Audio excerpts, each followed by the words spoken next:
By the door, Spencer kept his barter box. It was here that he stored everything he intended to sell at barter day. There he would sell things for credit and then go shopping for things he needed or wanted. He would load the items into his red bags, tie them securely, and place them on his wheeled board. Usually when monsters travel through Mong, they keep their tails tucked in their clothing. But on barter day, tails were free and usually decorated. Spencer had a nice red ribbon to tie around his tail. He struck off, singing a song as he walked. He wasn't even nervous passing the corridor to detention. He used to always either run past as fast as he could or use his fade ability to sneak past, but today he was in too good a mood. He always loved to see the bright-colored walls as he got closer to the Great Hall. His mood always improved and his pace quickened. As he approached the main corridor to the Great Hall, there were many other monsters traveling as well. They all had their capes on, and their tails danced freely behind them with decorations of all sorts. He was always awestruck when he first entered the Great Hall. It was glorious to see. He could see the place was starting to fill already.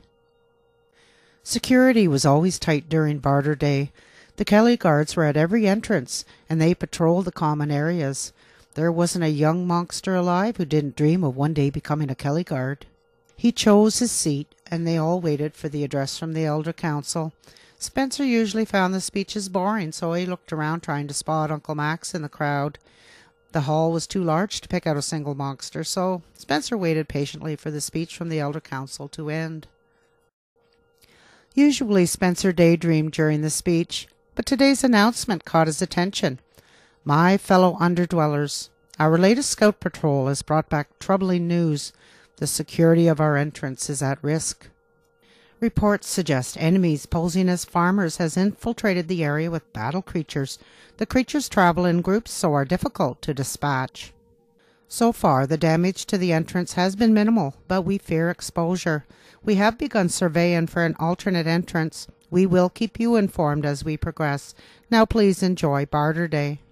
Spencer set up his display of wares to sell just near an entrance. His thought was he would be the first thing they saw. It seemed to always work quite well. He always sold out early and had more time to browse.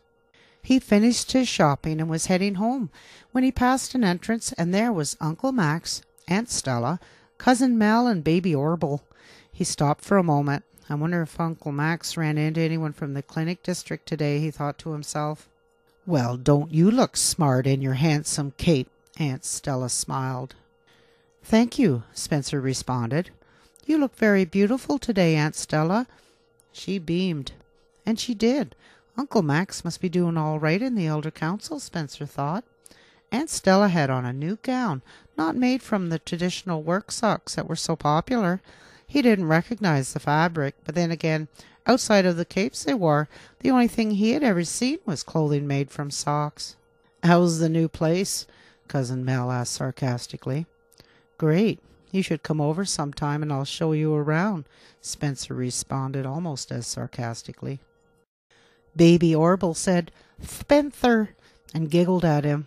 He wasn't old enough to think himself better than me, Spencer thought, and tickled his belly. You're keeping the place tidy? Uncle Max asked. Oh, yes, Spencer assured him. Good. Maybe I'll pop by this week and see how you're getting along, Uncle Max sniffed. Spencer almost chuckled. We'd love to visit longer, but we have a meeting with the Elder Council. Uncle Max sniffed again. This time Spencer did giggle, but caught himself in time. Yeah, I got to get going too. I have to get my stuff put away, Spencer said, and walked away. The walk home wasn't as much fun as the way there, but Spencer remembered the address from the Elder Council.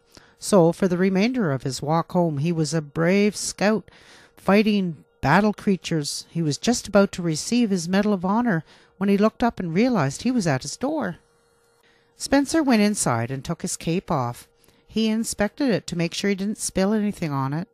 One little spot he found.